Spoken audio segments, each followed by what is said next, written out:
Bom dia. Vamos dar continuidade hoje às nossas atividades de Academia da Pesquisa Clínica do CEPET, falando sobre um pouco sobre fortalecer a inferência causal em estudos observacionais, dado que, até o momento, nós vimos os ingredientes básicos da pesquisa e também no delineamento de pesquisa nós vimos os 3 estudos observacionais que trabalhamos com amostras individuais. Então, falamos já dos estudos transversais, Edcorte, doutora Eliana e estudos de caso controle com a doutora Mirella. E agora nós vamos falar um pouquinho sobre como fortalecer a inferência causal neste tipo de estudo. E eu trouxe os outros itens que nós falamos até agora, porque vai ser bem importante que vocês, quem não assistiu às aulas dos ingredientes básicos da pesquisa, as vejam, dado que muito do que trazemos hoje já está contido em algumas partes anteriores, como, por exemplo, vieses e de seleção, de aferição, assim como o próprio acaso, que está contido aqui na estimação do tamanho da massa. Muito bem. Independente do desenho do estudo, e aqui eu trouxe até os ensaios clínicos que ainda vão ser falados, assim como os desenhos de estudos de corte, transversais e casos de controle, independente do desenho, normalmente, quase na maioria das vezes, a ideia é a inferência causal. Estudos epidemiológicos sempre tentam identificar a causa, a causalidade. E também, isso pode ser em estudos etiológicos, em que a gente vai tentar identificar fatores de risco para uma doença, estudos prognósticos de pessoas doentes que queremos saber o desfecho, assim como de tratamentos ou estudos de teste de diagnóstico. O fato é que somos quase que obcecados pela causa, por entender esse mecanismo de causalidade em uma determinada população-alvo. No entanto, é importante que se tenha todos aqueles ingredientes de pesquisa muito bem estabelecidos para que nós não façamos associações espúrias ou inferências de causalidade que não têm nexo com a realidade, como, por exemplo, nessa charge do Today Random Medical News, que disse que rodou a roleta e tomar café pode causar depressão em gêmeos. Então, para evitar esse tipo de coisa, precisamos nos atentar para todas aquelas situações que também já foram ditas anteriormente, sobre escolher um bom desenho, sobre medidas de aferição, sobre como selecionar bem um sujeito, especificamente para cada um dos desenhos observacionais. Dado que, quando falamos em causalidade, nós podemos ter uma relação simples de causalidade em que um fator leva a uma doença ou a um desfecho, mas também temos situações em que precisamos de associação de fatores para levar a um desfecho. Ou ainda que múltiplos fatores, em separado ou juntos, podem levar a este desfecho. Ou ainda que eu tenho fatores que, somados a outros fatores, levam a um desfecho. E assim por diante. Estes múltiplos fatores, especialmente em casos, por exemplo, de doenças crônicas não transmissíveis. E neste sentido, nós temos aqui alguma dificuldade, por vezes, de identificar com clareza a relação causal direta, que muitas vezes são influenciadas por vieses ou mesmo por confundidores, outras variáveis que podem mediar este estado.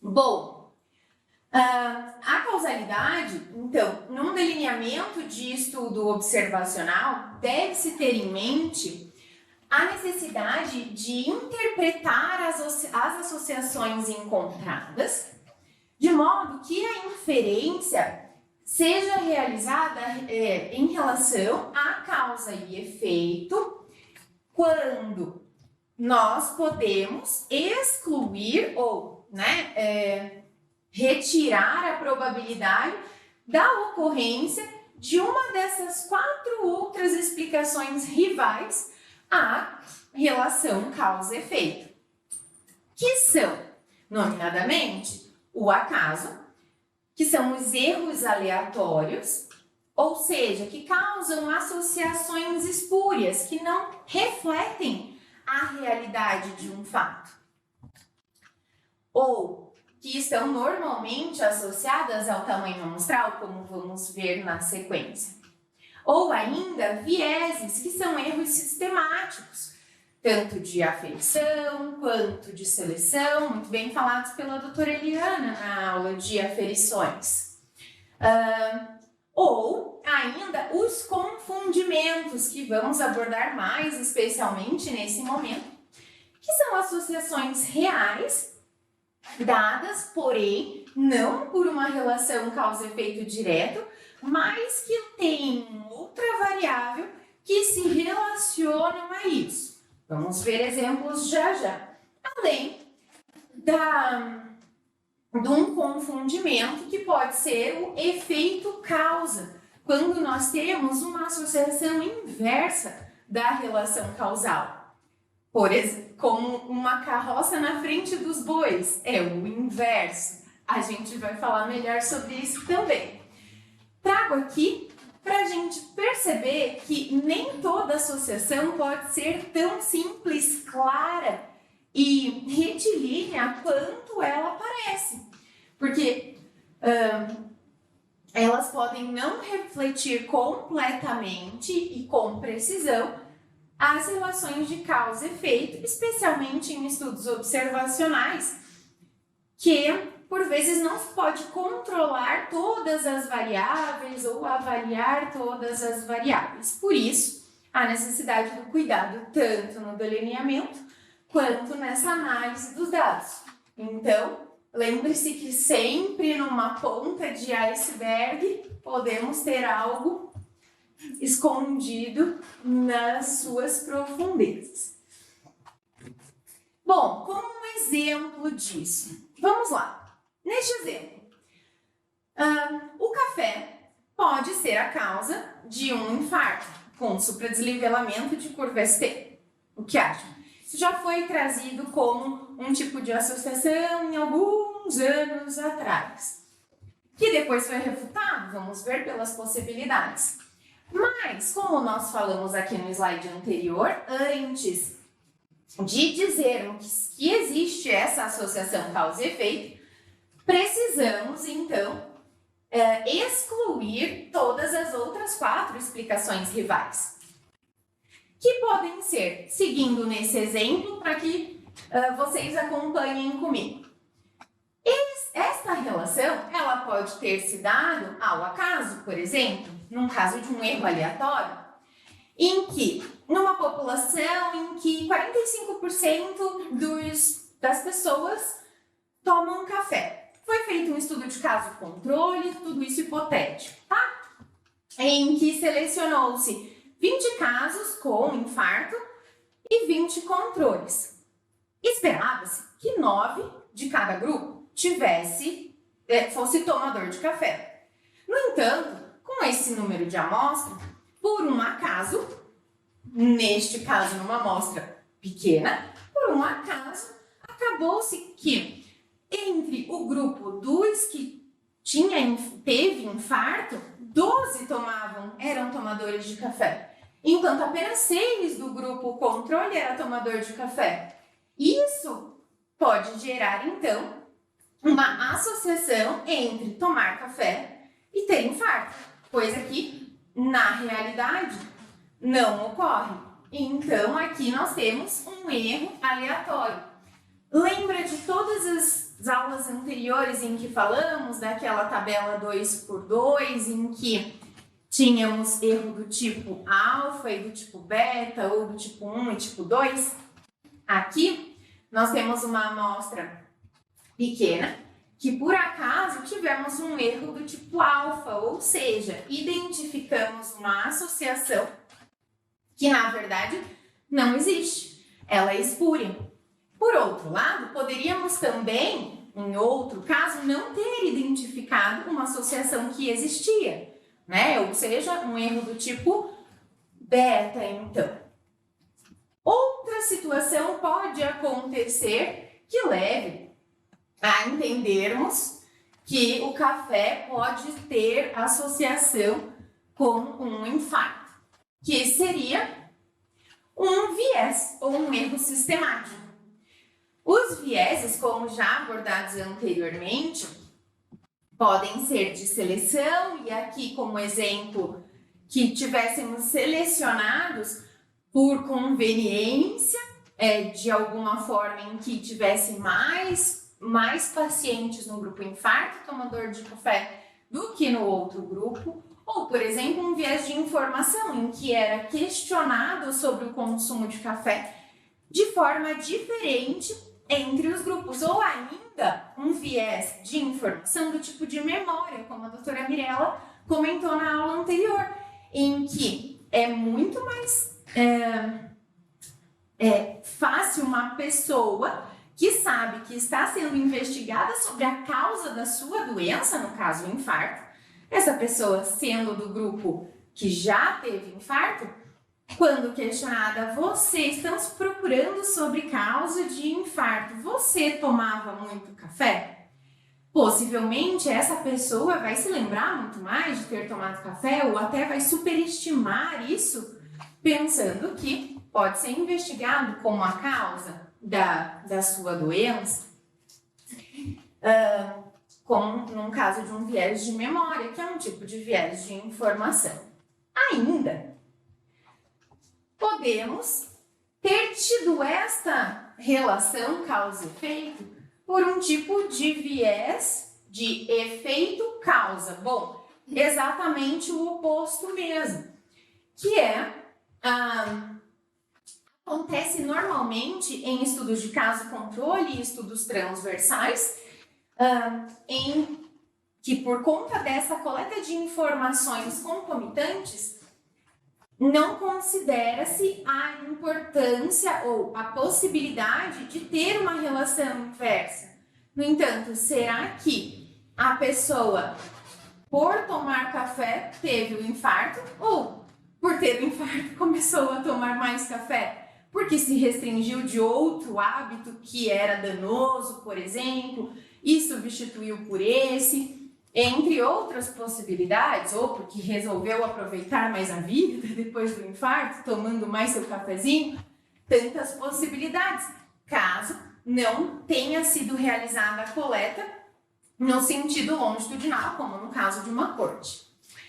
Ainda, antes de dizermos que o café é a causa do infarto, temos que pensar em afastar o confundimento, que é a terceira explicação provável, em que, num exemplo de erro do ocorrido no estudo, não é considerado a influência de outras variáveis que têm relação tanto com o café e que podem influenciar, aí sim, diretamente quanto à ocorrência de infarto, que pode confundir ou mediar esta associação.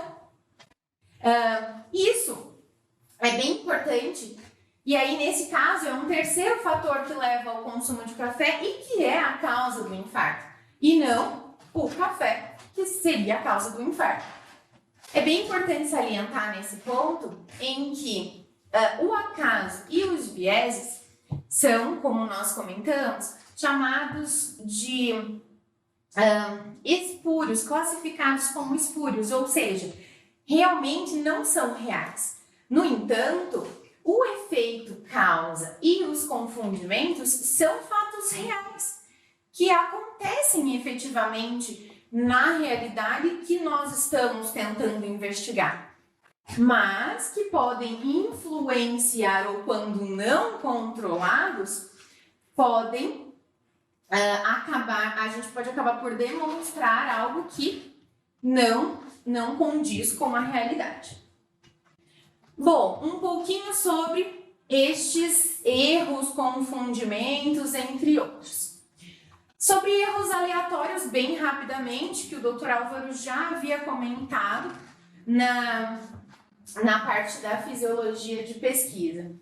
Bom, o erro aleatório, ele é diretamente dependente do cálculo do tamanho da amostra ou do tamanho da amostra. E é bem interessante que quanto mais aumentamos o tamanho da amostra, mais diminuímos o erro aleatório, enquanto que os vieses ou erros sistemáticos, eles não se modificam com a variação do tamanho da amostra. Tá? Já vamos falar deles também. E como a gente pode mitigar esse tipo de erro aleatório? Obviamente, aumentando o tamanho da amostra e a precisão adequada de alocação de participantes e, especialmente, buscando amostras que sejam efetivamente representativas da população para, então, inibir ou mitigar erros do tipo 1 e tipo 2, como comentei anteriormente. Isso no delineamento, que é o ideal. Quando nós já estamos na fase da análise e aí não temos mais como aumentar a amostra, nós podemos minimamente expressar os resultados da forma mais clara possível, com intervalos de confiança que demonstram variabilidade desses dados e relacionar, por exemplo, com a literatura, com evidências anteriores que possam respaldar os achados, além de tomar muito cuidado com a generalização, dado que ela não pode, no caso desses erros aleatórios, ser generalizada talvez para a população-alvo. Mas sempre a ideia é aumentar a amostra.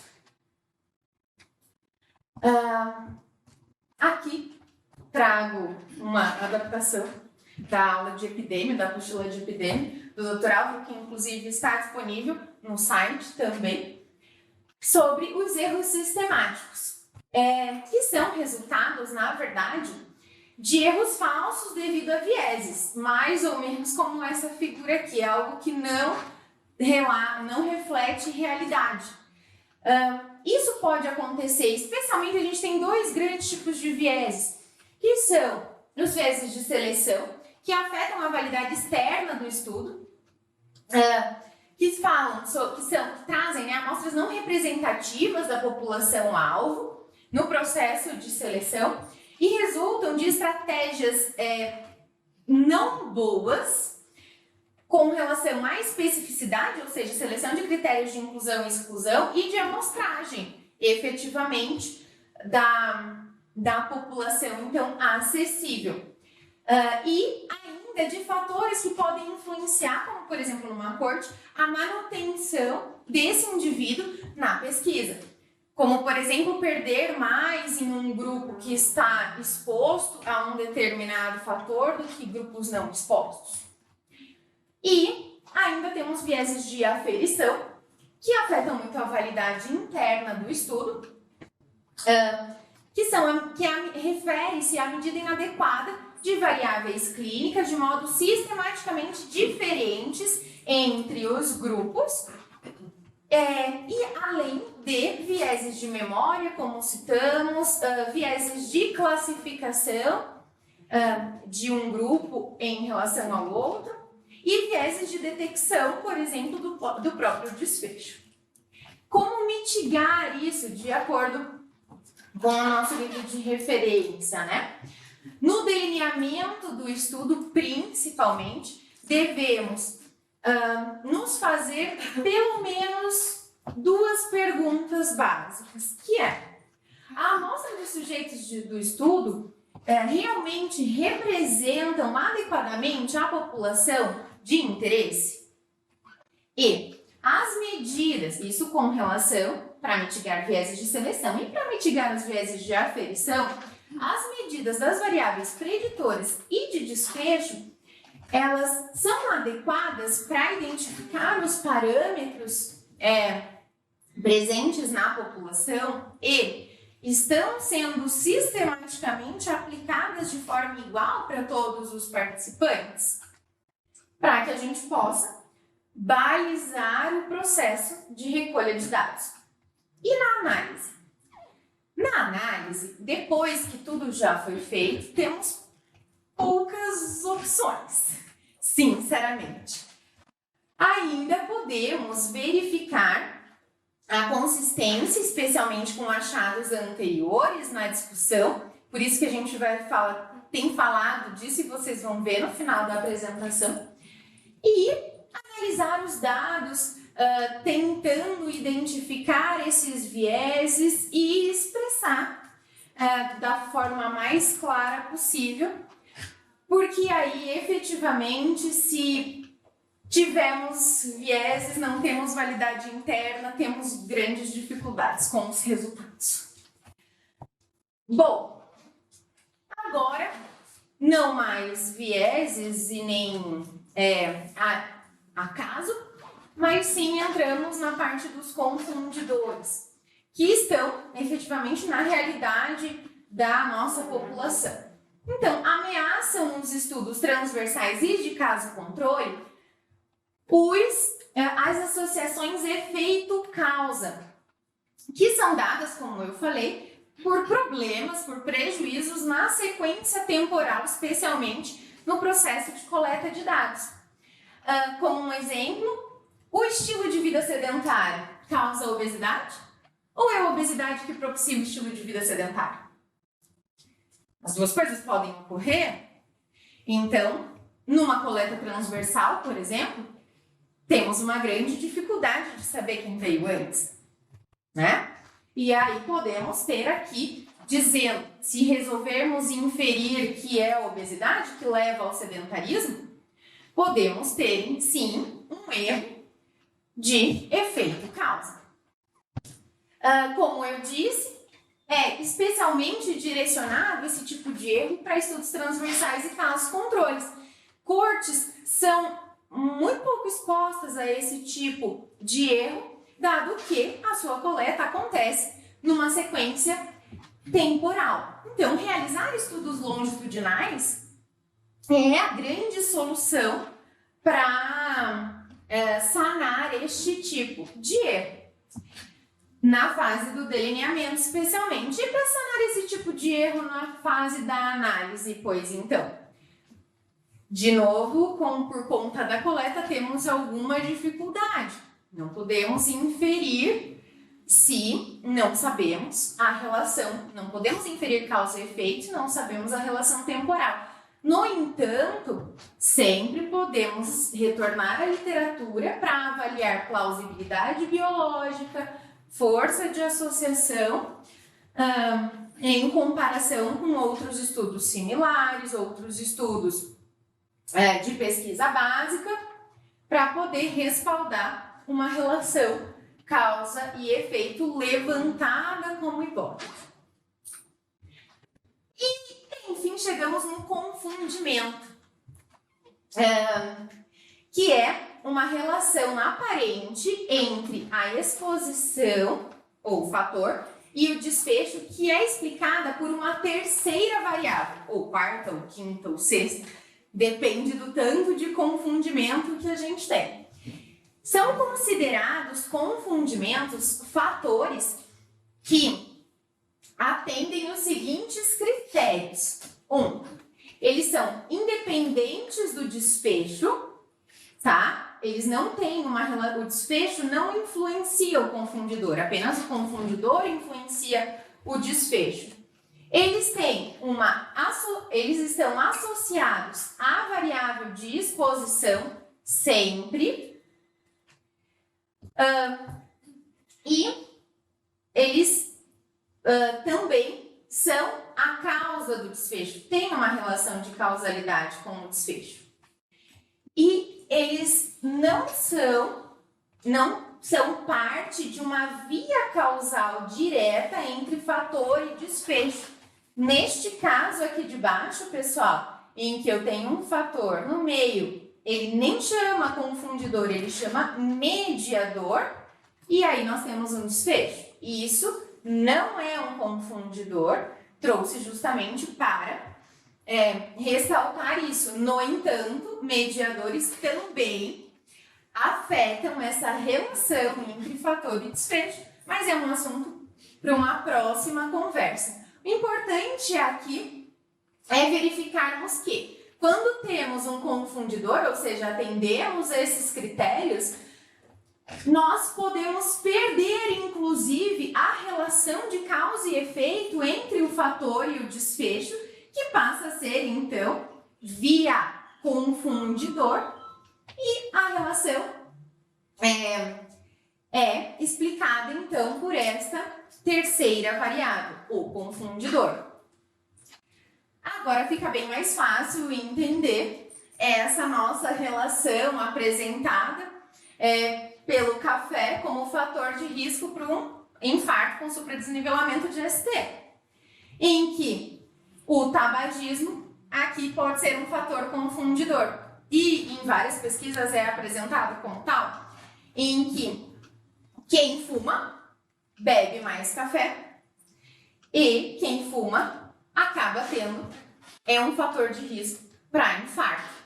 Logo, se eu não controlo pelo fumo, eu posso ter uma relação causal entre o café e o desfecho, no caso, o infarto. Quando eu controlo pelo tabagismo, essa relação entre exposição, no caso aqui o fator café, e o desfecho é perdida, porque ela estava confundida pelo tabagismo. E como lidar com esses fatores de confundimento? Na fase do delineamento, especialmente, adoramos porque corrigimos problemas. No entanto, temos também pontos não tão bons. Mas nessa fase do delineamento, podemos usar a estratificação, o pareamento ou delineamentos oportunistas. E na fase de análise, a especificação. E na fase da análise, a estratificação, os ajustes ou scores de propensão.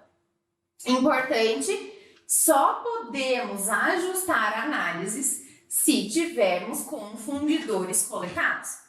Se não tivermos estas variáveis de confusão coletadas, nada podemos fazer. Vamos lá, então na fase do delineamento, quanto à especificação, o que é isso? É simplesmente restringir por meio de fatores, por meio de critérios de inclusão e de exclusão, a amostra para mais específica possível. Isso é fácil e muito facilmente compreendido. No entanto, isso limita a generalização, já dado que limitamos a especificação da nossa população-alvo. E isso tem que ser expresso, com certeza, nos resultados. Então, se o evento, o desfecho, é realmente ligado, direcionado a uma população específica, essa é uma técnica ótima. No entanto, se queremos generalizar ou algo mais comum na população, temos alguns problemas em relação a isso. Quanto ao pareamento, o pareamento é uma técnica muito poderosa para eliminar confundidores comuns, como, por exemplo, sexo, idade, entre outros, e também para eliminar confundidores difíceis de serem mensurados. Dado que eu tenho um grupo, mas o grande problema dele é que ele só pode ser feito em caso controle.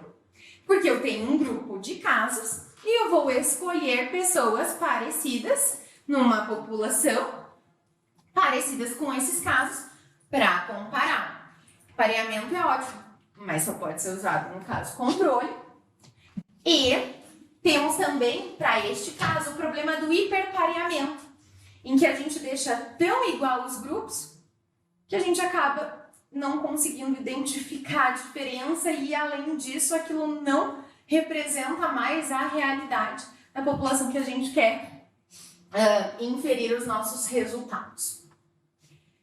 Ainda na fase do delineamento, nós temos os delineamentos oportunistas. Os delineamentos oportunistas, eles são muito restritos a algumas situações em que incluem experimentos naturais ou a randomização mendeliana, especialmente em casos de variáveis genéticas que não se modificam em outras questões e que se pode ser identificado, pareado por isso, né? Na verdade, não pareado, mas controlado neste sentido. Delineamentos oportunistas, aqui chamados, também são, por vezes, como experiências naturais, né? São chamados de estudos quase experimentais. E eles são utilizados em situações muito específicas em que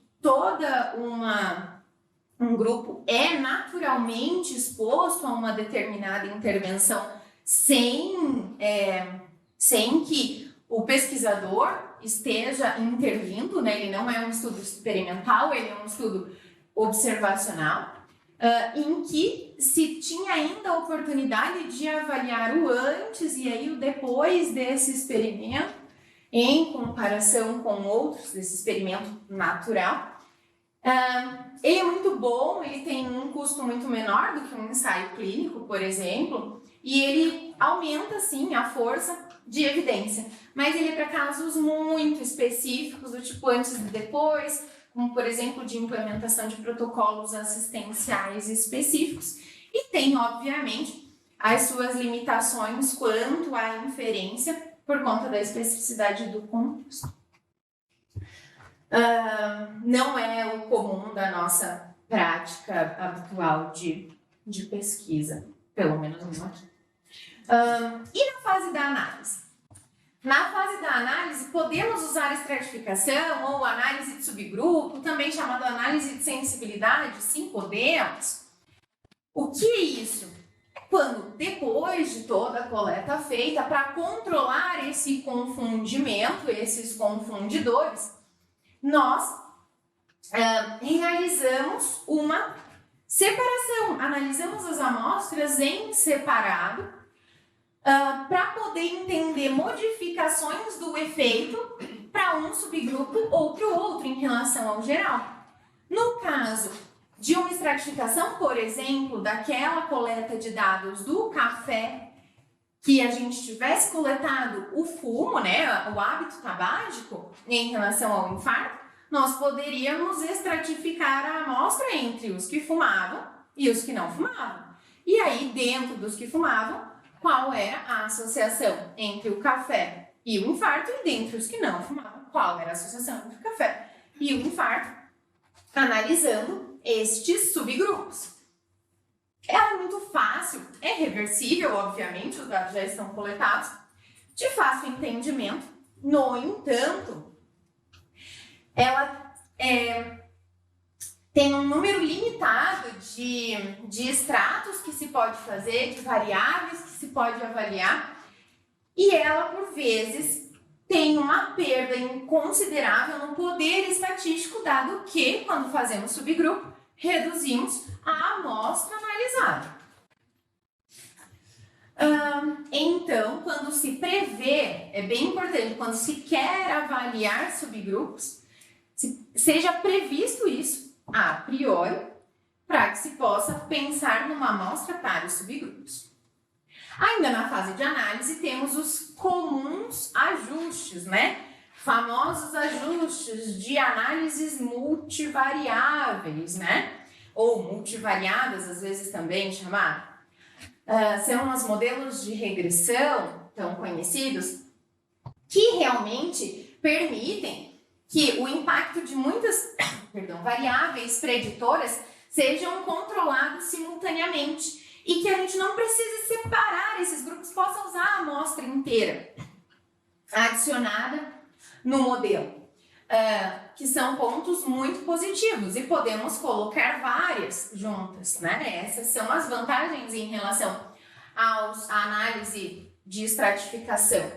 No entanto, como eu costumo dizer, né, para o Marcelo, modelar é uma arte, né? Fazer ajustes é uma arte. E neste sentido, controles incompletos de confundimentos podem acabar ocorrendo por falta de uma variável coletada ou ainda por questões referentes à qualidade dos dados ou até mesmo do próprio ajuste da análise, que não é tão simples assim e que pode ser também de difícil compreensão e difícil explicação desse modelo. E aí podemos ter estimações errôneas da magnitude do efeito, caso o modelo não seja realmente ajustado em relação ao preditor e o desfecho. No entanto, é uma das técnicas mais utilizadas a posteriori, né, no momento da análise, para controlar confundidores e uma técnica muito poderosa. Ainda na fase de análise, temos a utilização do score de propensão, ou também chamado de propensity score, que aumenta efetivamente o poder estatístico para abordar confundimentos em estudos observacionais sobre a eficácia de um tratamento, por exemplo, especialmente neste caso.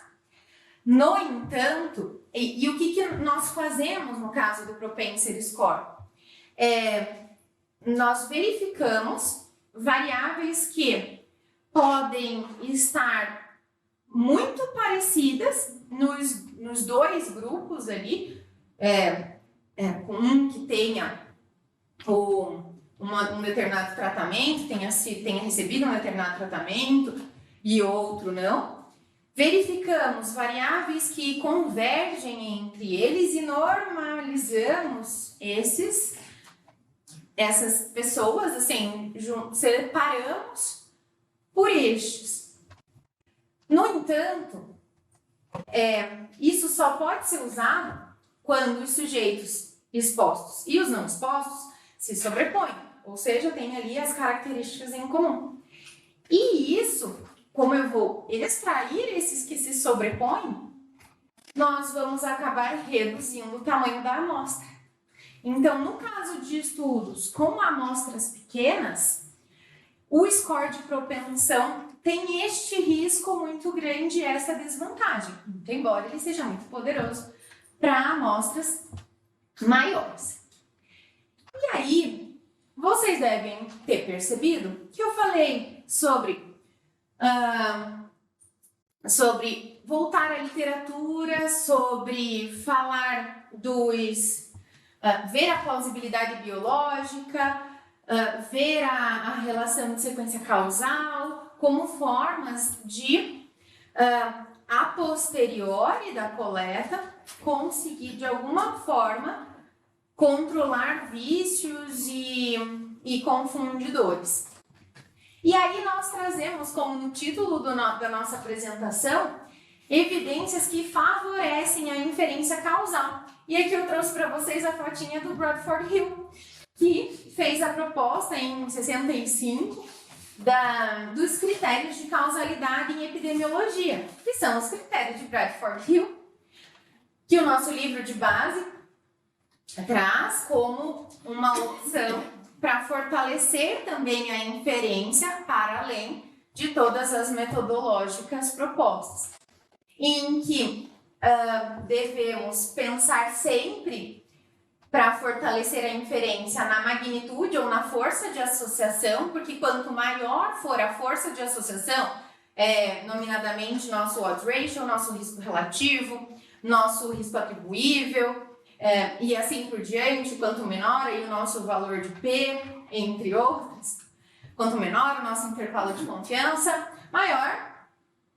menos provável ele é explicado por um confundimento, né? Ou pelo próprio acaso.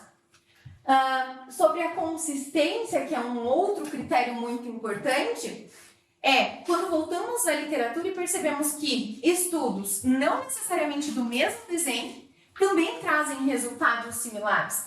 Esse é um ponto favorável à nossa inferência causal.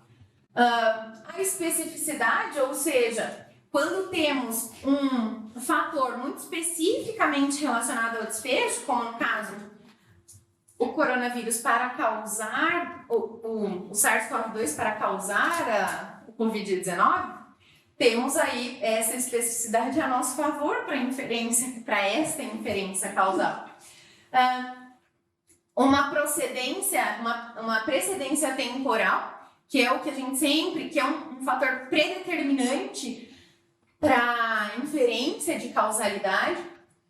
Então, se nós temos a exposição claramente prévia ao desfecho, isso é extremamente favorável para inferência causal. Uma relação dose-resposta também nos ajuda a esclarecer os nossos resultados, ou seja, quando nós temos, por isso, a gente sempre recomenda também medidas contínuas, porque a gente pode pensar, será que realmente o tabagismo está levando ao infarto? Bom, eu posso fazer uma outra análise nesses mesmos dados, já que eu coletei número de cigarros, e perceber que quanto maior o número de cigarros fumados por dia, maior a probabilidade de ter infarto. Bom, eu tenho uma dose-resposta também ao favor da inferência. A plausibilidade biológica, ou seja, isso tem sentido biofisiológico. A coerência, ou seja, os achados do estudo da inferência causal estão em convergência com o paradigma científico atual. A evidência experimental, ou seja, os achados clínicos têm plausibilidade com os achados de estudos experimentais. E quando não temos outras opções, podemos também falar sobre analogia, por que não? Né? Em doenças novas, em condições recentes, em que situações semelhantes à encontrada pode ser vista em outros contextos semelhantes ou outras doenças semelhantes, assim como nós tanto fizemos analogia agora, quando o Covid surgiu, naquelas primeiras semanas, tanto foi feita analogia em relação ao SARS, ao MERS, outros similares, dado que não tínhamos com o que fazer a análise de consistência ou de plausibilidade, dentre outros. Bom, é isso, muito obrigada.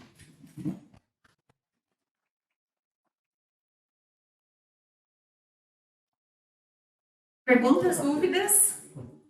Deixa eu subir para ficar mais longe. Hoje o assunto foi menos pesado do que as aulas anteriores, né? Eu não achei, não. Não, doutor? Eu também não. Ninguém achou. Não? Desculpa. Não, Não, as minhas anteriores eu digo, né? Tipo, cálculos e tudo. Não, você não mudou mais. Acho que é o que a gente busca, né? Todos os dias. Eu acho que essa aula é um presente, porque foi por isso que eu me enveredei tanto pro lado da estatística, né? Muito embora eu sou da saúde. Para tentar achar uma forma de controlar tudo isso para trazer a inferência causal menos confundida. E aí, por isso que eu talvez seja tão obcecada por testar o método antes também. Acho que é a ideia, né? A gente está sempre buscando essa relação. Mas sim, é uma luta todo dia, né, doutora? Para conseguir esse processo. Bom, acho que vamos aproveitar para a gente discutir bastante coisa. Não sei bem como abordar isso inicialmente, mas estou pensando aqui que a gente, pelo menos na minha cabeça, essa é uma aula fundamental na compreensão da epidemiologia clínica, dos resultados que a gente tem dos nossos estudos. Né? E tentando separar assim, em três grandes focos. O primeiro é de que A gente só entende uma coisa quando a gente estabelece uma relação de causa e efeito, né? De um fato, né? Uma circunstância, uma coisa que está acontecendo. Isso é tão humano que os pré-socráticos lá atrás, quando eles começaram a se livrar um pouco dos mitos, eles começaram a tentar explicar de uma forma racional o que acontecia com o mundo, através de buscar uma causa para as coisas, né? Então, o primeiro deles, Tales de Mileto, achava que tudo era água, e Anaximandro, Anaximenes, um era fogo, o outro era ar. Enfim, isso era tão infantil, de achar que tudo tinha uma causa só, mas de alguma forma estabelece uma necessidade humana de que a gente quer saber quando acontece alguma coisa, o que foi que aconteceu, por quê, né? Desde quando vem alguém da tua família assim que está com o joelho machucado, você só consegue entender porque o joelho está machucado se você entender como é que foi, se houve uma queda, alguém bateu, né?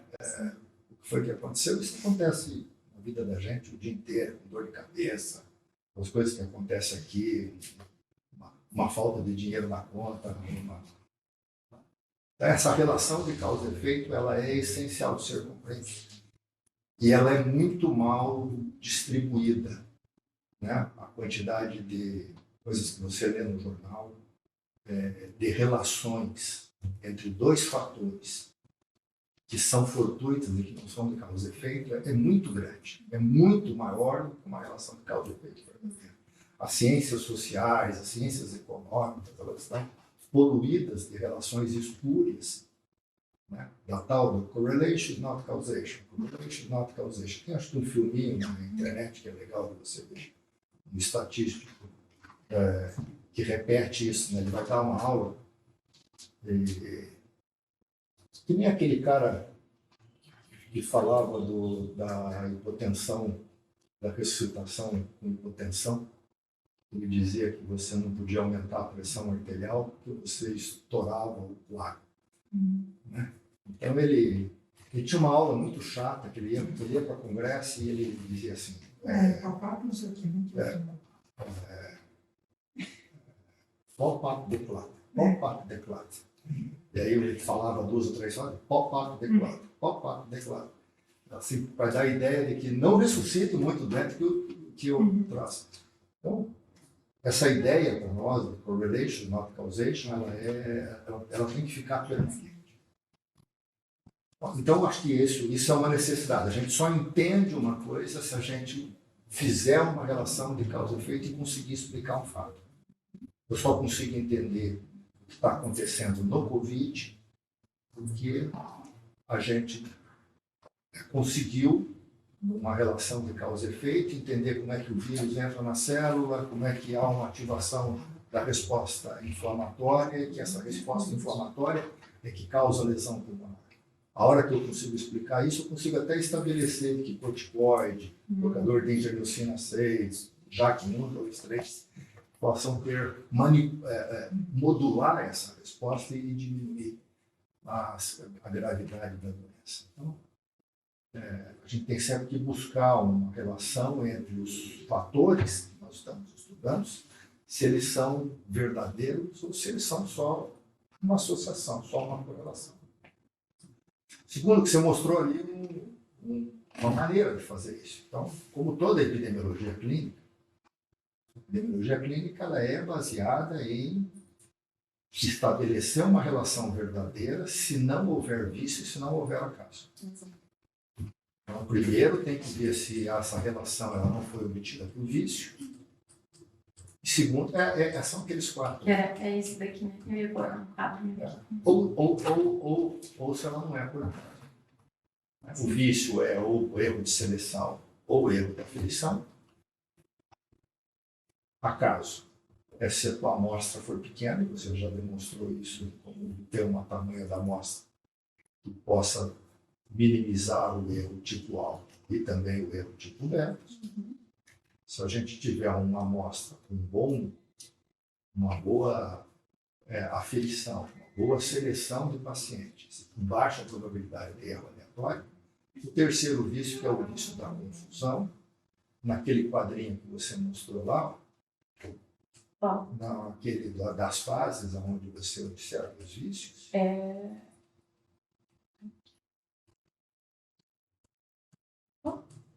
Perfeito. Esse daí, você tem uma fase para poder controlar vício de seleção, que é a hora que você seleciona a amostra. Tem uma fase ao longo do estudo que você controla vício de aferição. Né?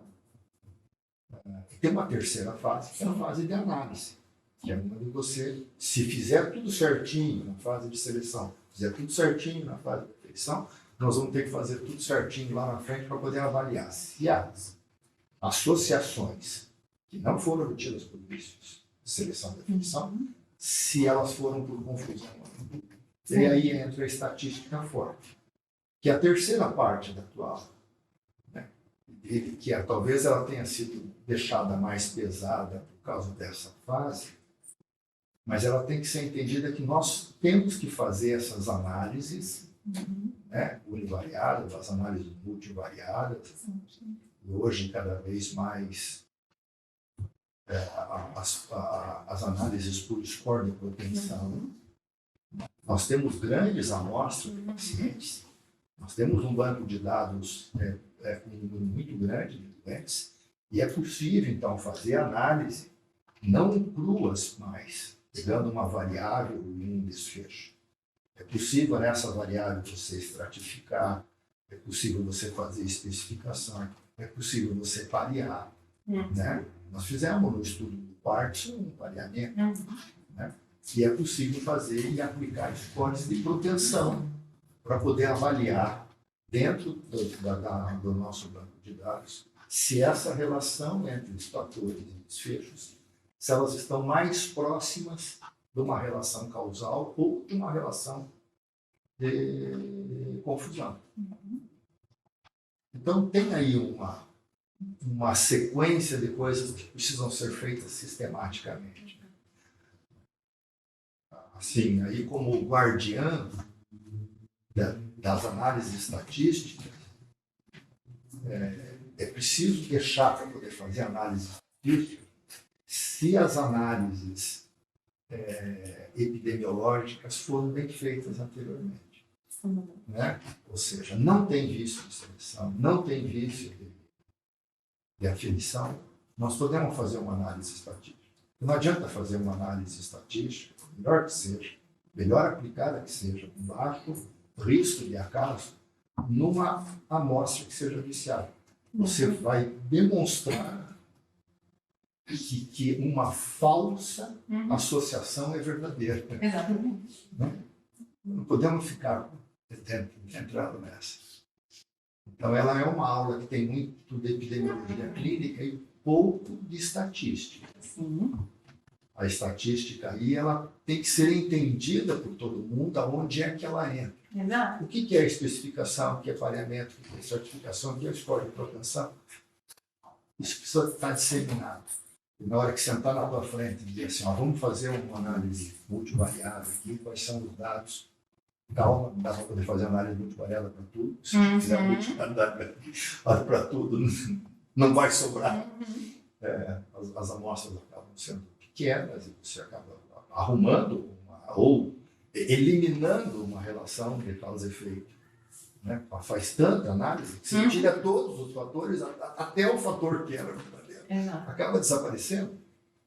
Então, essas coisas a gente precisa de compreender.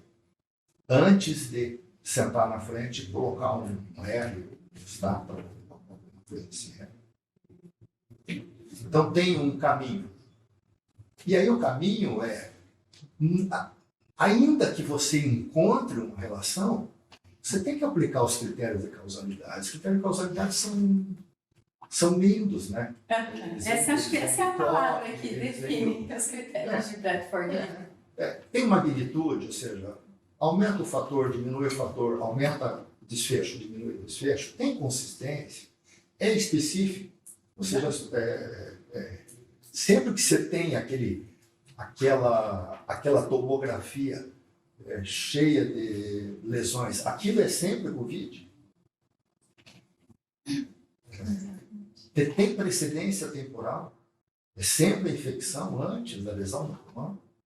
Tem uma relação dose e resposta?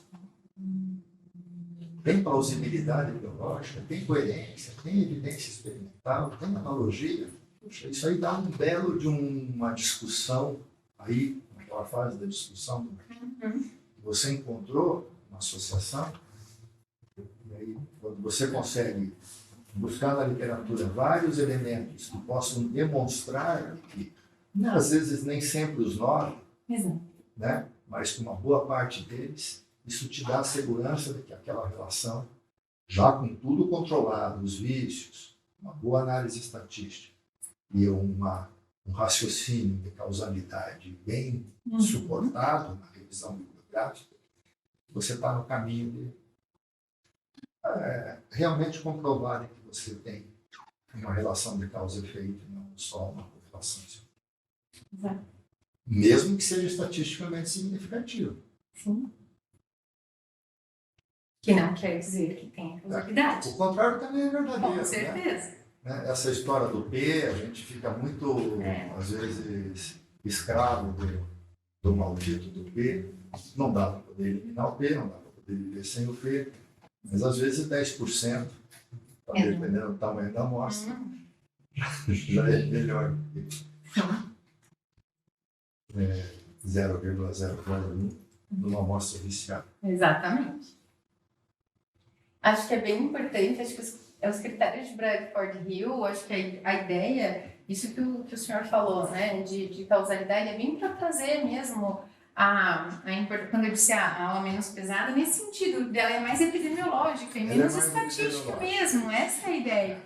E que até quem está começando, né, na pesquisa, que pode estar assistindo a gente, às vezes é bem comum que todo mundo se foque na discussão, por exemplo, como na consistência. Então, eu quero achar outros artigos iguais, semelhantes, se não, não tem na literatura, mas a gente tem tanta possibilidade para tentar identificar alguma questão. Não estou dizendo que a consistência não é importante, pelo contrário, ela é fundamental, mas desenvolver esse raciocínio de causalidade com todos esses critérios acho fantástico.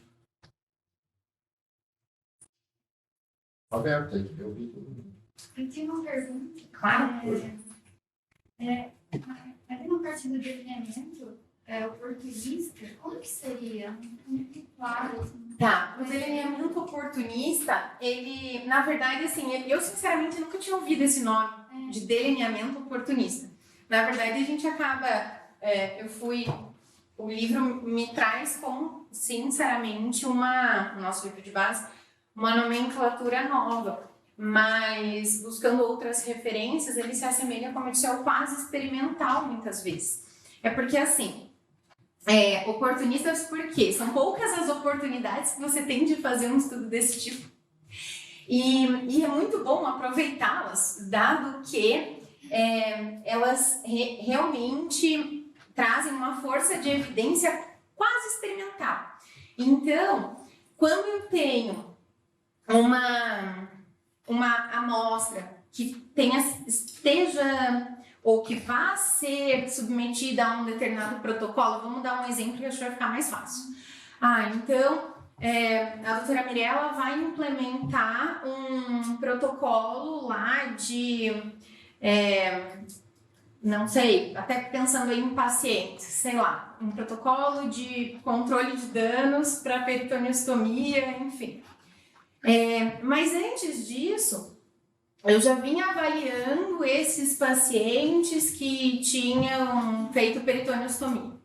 De repente, ela, que não é da equipe, que não está no processo, que não é investigadora, então não é uma intervenção, vai aplicar isso sistematicamente em um grupo de pacientes. Então, eu posso acompanhar e observar isso, sem, obviamente, influenciar na assistência, mas acompanhando de uma forma que avalie tanto o antes quanto o depois. Então, eu tenho uma sequência temporal, eu tenho a influência eu posso comparar até antes e depois, Ou melhor ainda, se eu tenho pacientes que algum evento reversível, que um assistencial, por exemplo, um protocolo para a equipe de enfermagem, que como que aquela equipe se comportava com um tipo de protocolo, depois foi implementado outro, como é que aquela equipe se comportava depois da implementação daquele protocolo, isso acaba sendo o que eles chamam de também quase experimentais, são oportunidades, assim como outros tipos de estudos, especialmente na genética, que acontece essa randomização mendeliana, em que você pode separar pessoas por essas características que não mudam e que efetivamente estratificam, assim. Não é muito da nossa prática, como eu comentei, mas seria mais ou menos isso. Deu para entender? Eu fiquei curiosa, que tipo de ajustes vocês fazem nesses desenhamentos que você falou ali? Da análise multivariável? É que, assim, quando nós estamos com os dados, aí estatisticamente nós podemos considerar, além de, obviamente, num delineamento, nós temos sempre uma pergunta de pesquisa, né? Como já foi dito, nós temos o fator em estudo e o desfecho, certo? Em uma população. E eu quero saber a relação de causalidade entre esse fator em estudo e o desfecho. No entanto, posso ter confundidores, como é o caso ali do café para o infarto, que eu tenho o tabagismo. Ao invés de eu separar, por exemplo, no caso da estratificação, tabagistas, analiso só dentro dos tabagistas e não tabagistas, eu posso fazer modelos estatísticos, como modelo de regressão logística, nesse caso, como um exemplo aqui, tá? Só básico.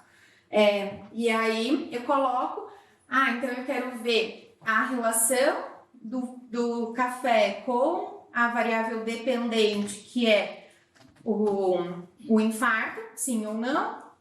E aí, junto nesse modelo, eu coloco a outra variável, no caso, cigarro, né? O uso de cigarro, sim ou não.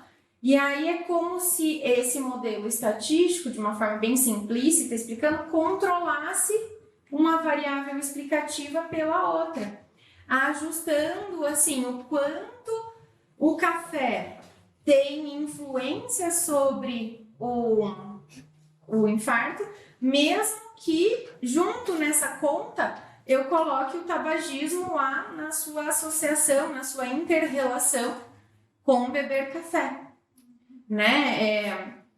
Eu controlo essa interação do café com o tabagismo sem ter que separar por grupo de tabagismo. Ficou? Tentando não entrar muito na estatística. Porque essa parte é bem nova para mim, achei bem interessante, bem didático. Isso você vai ver bastante aqui.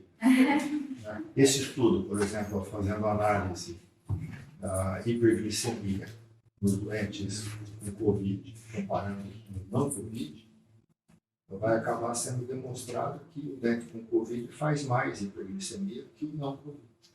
Exato. Então, isso é uma correlação ou isso é uma causa? Acontece que os doentes com Covid fazem mais infecção.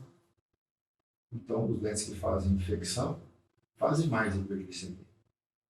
Então, será que você não vai ter que controlar, vai ter que tirar o efeito da infecção no doente com Covid para poder avaliar se ainda o Covid ainda fica associado com hiperglicemia.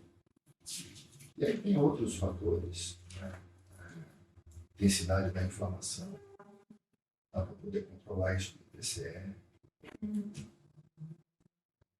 Fazer essas análises é o dia a dia que o pessoal da pesquisa aqui faz.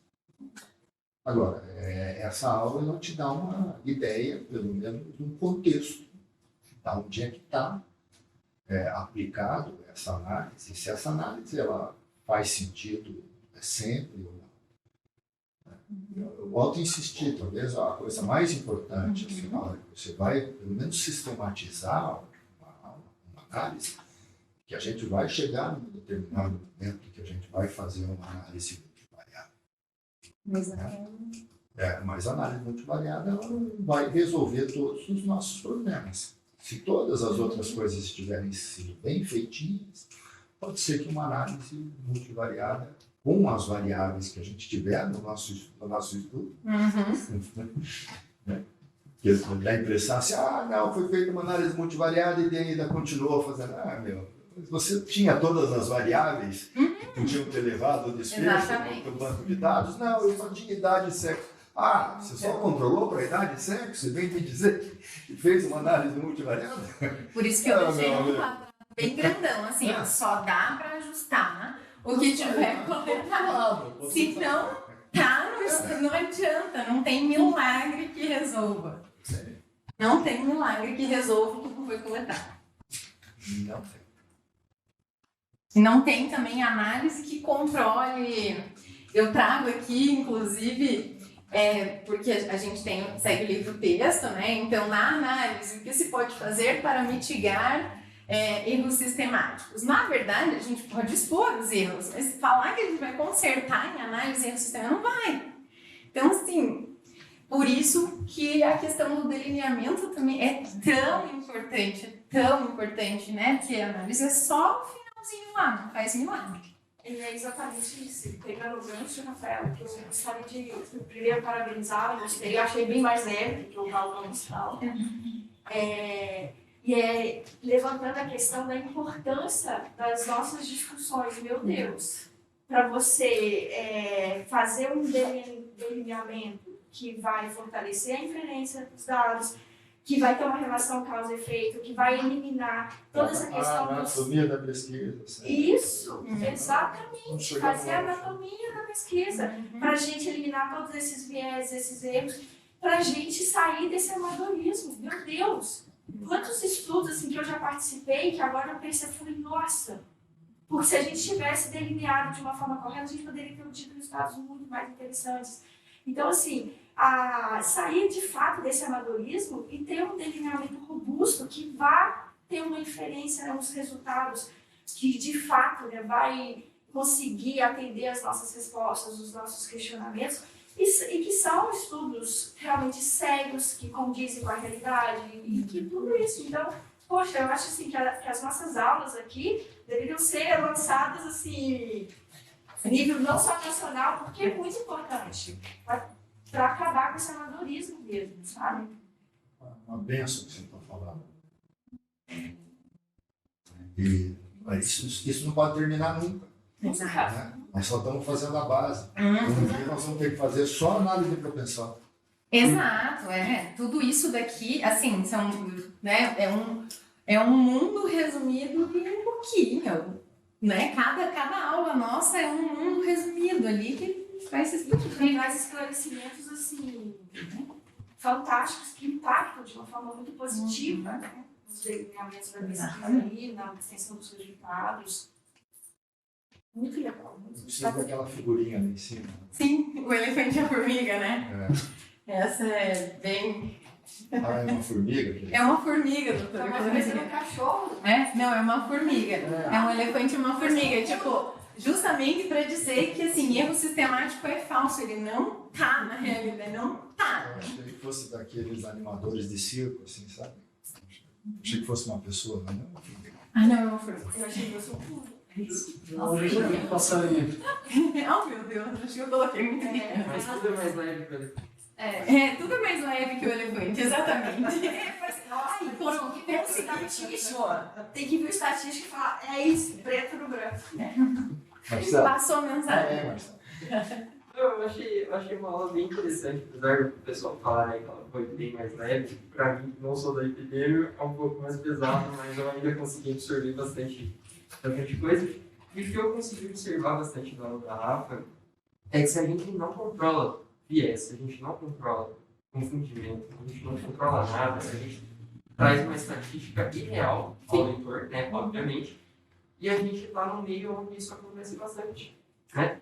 E uma das questões que trouxeram até agora recentemente, que compõem os grupos de estatística e tudo mais, Foi um gráfico que recentemente foi publicado pela mídia, onde mostra a média móvel da vacinação de Covid, onde o eixo Y do gráfico era 1 milhão e o seu pico lá era 1.200.000, só que ele estava no meio do gráfico.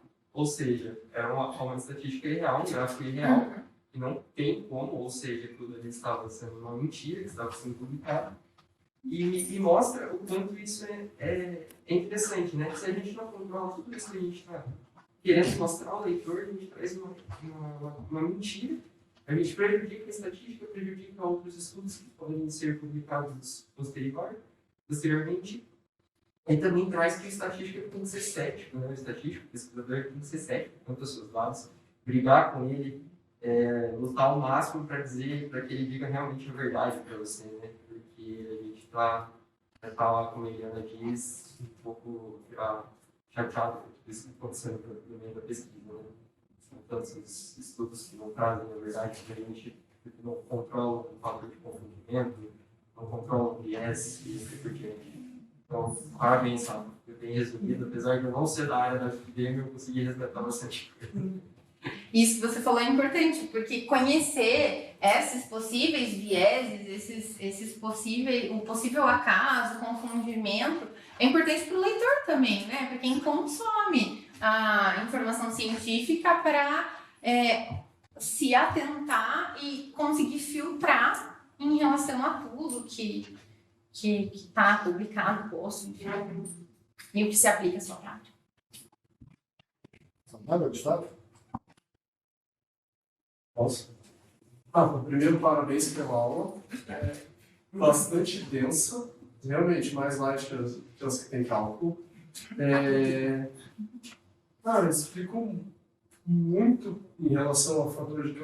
Sim, não os mesmos, mas esses fatores do Braxford Hill ali, super legal de ver aquilo e de ver... A gente começa a analisar os nossos próprios estudos e ver o quanto que a gente, às vezes, deixa passar uma coisa, dá vontade de voltar atrás e mudar tudo, né? Hoje, inclusive, eu estava comparando peras com bananas, né? Os dois estudos que eu estou tocando, um com 117 pacientes e outro com quase 1.000.